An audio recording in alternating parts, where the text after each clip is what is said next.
I think it is a realistic approach, and it's not only a realistic approach, it is also a very necessary approach. What we had in mind as the youth of the European People's Party is to give companies incentives to really hire young people again, and as a second step to close the gap between the job market and higher education.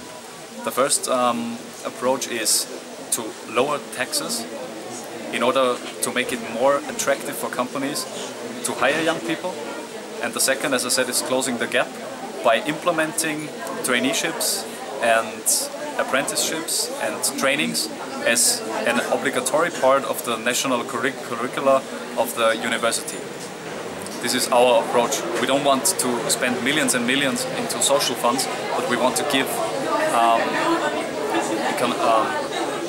companies incentives to create jobs. Usually companies sort of try to get young people to work for free, which are these internships, and they are longer and longer internships. I read a study about companies having a strategy in this direction, not to pay these students and hire them, or not even hiring them as internships.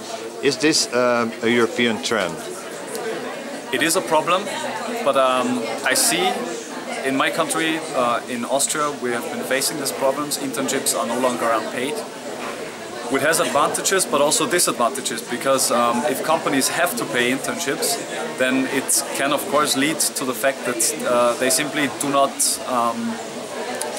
not hire them as interns, and people do not get working experience in the end.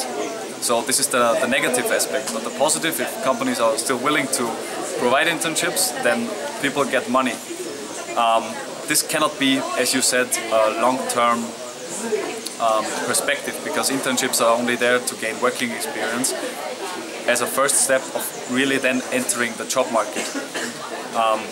If internships become a long perspective, then it will not be a good sign for youngsters to gain working experience. You talked about this initiative of yours. What do you think the result will be? How will the European political parties react to it?